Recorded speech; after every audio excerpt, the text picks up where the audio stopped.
I've been intrigued by this question of whether we could evolve or develop a sixth sense, a sense that would give us seamless access and easy access to meta-information or information that may exist somewhere that may be relevant to help us make the right decision about whatever it is that we're coming across.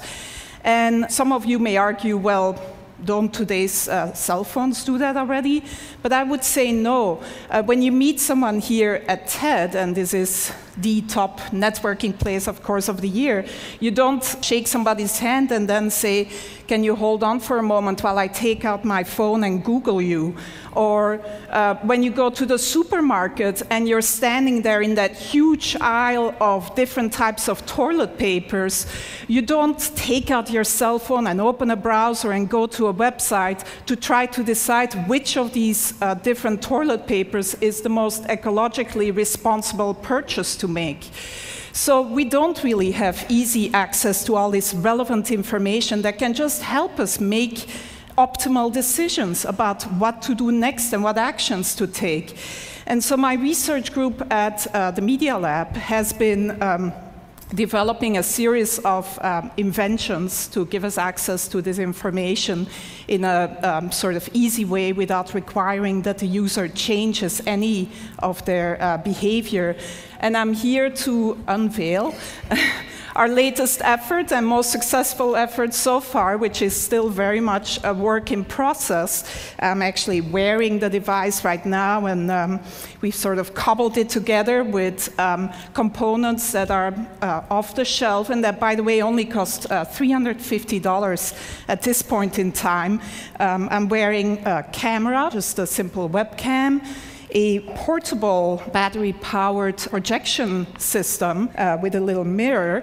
These components communicate to my cell phone in my pocket, which acts as the communication and computation device. And in the video here, we see my student Pranav Mistry, who's really the genius who's been implementing and designing this whole system. And we see how this system lets him walk up to any surface and start using his hands to interact with the information that is projected in front of him. The system tracks the 4 significant fingers. In this case, he's wearing simple marker caps that you may recognize. But if you want a more stylish version, you could also paint your nails in different colors. And the camera basically tracks these 4 fingers and recognizes any gestures that he's making, so he can just go to, for example, a map of Long Beach, zoom in and out, etc. The system also recognizes iconic gestures, such as the take a picture gesture, and then takes a picture of whatever is in front of you. And when he then walks back to the Media Lab, he can just go up to any wall and project all the pictures that he's taken, sort through them and organize them and resize them, etc.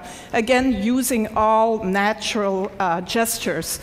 So some of you most likely were here 2 years ago and saw the demo by Jeff Hahn, or some of you may think, well, doesn't this look like the Microsoft Surface table? And yes, you also interact using natural gestures, both hands, etc.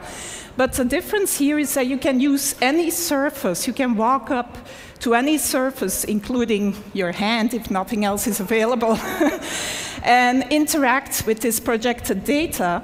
The device is completely portable and can be...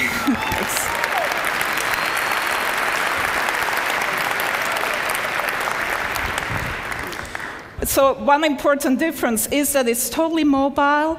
Another even more important difference is that in mass production, this would not cost more tomorrow than today's cell phones, and would actually not sort of be a bigger package and could look a lot more stylish than this version that I'm wearing around my neck. But other than letting some of you live out your fantasy of looking as cool as Tom Cruise in Minority Report, the reason why we're really excited about this device is that it really can act as one of these sixth sense devices that gives you relevant information about whatever is in front of you. So we see Pranav here going into the supermarket, and he's shopping for some paper towels. And as he picks up a product, the system can recognize the product that he's picking up using either image recognition or marker technology and give him the green light or an orange light. He can ask for additional information. So this particular choice here is a particularly good choice given his personal criteria. Some of you may want the toilet paper with the most bleach in it rather than the most ecologically responsible choice. But if he picks up a book in the bookstore, he can get the Amazon rating, gets projected right on the cover of the book. This is Juan's book, our previous speaker, which gets a great rating, by the way, at Amazon. And so Pranav turns the page of the book and can then see additional information about the book, reader comments, maybe sort of information by his favorite critic, etc. If he turns to a particular page, he finds an annotation by maybe an expert of a friend of ours that gives him a little bit of additional information about whatever is on that particular page. Reading the newspaper, it never has to be outdated. You can get video annotations of the events that you're reading about. You can get the latest sports scores, etc. This is a more controversial one. As you interact with someone at TED, maybe, you can see a word cloud of the tags, the words that are associated with that person in their blog and personal web pages. In this case, the student is interested in cameras, etc. On your way to the airport, if you pick up your boarding pass, it can tell you that your flight is delayed, that the gate has changed, etc. And if you need to know what the current time is, it's as simple as drawing a watch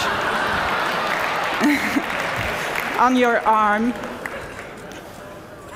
So that's where we're at so far in developing this sixth sense that would give us seamless access to all this relevant information about the things that we may come across. My student, Pranav, who's really, like I said, the genius behind this.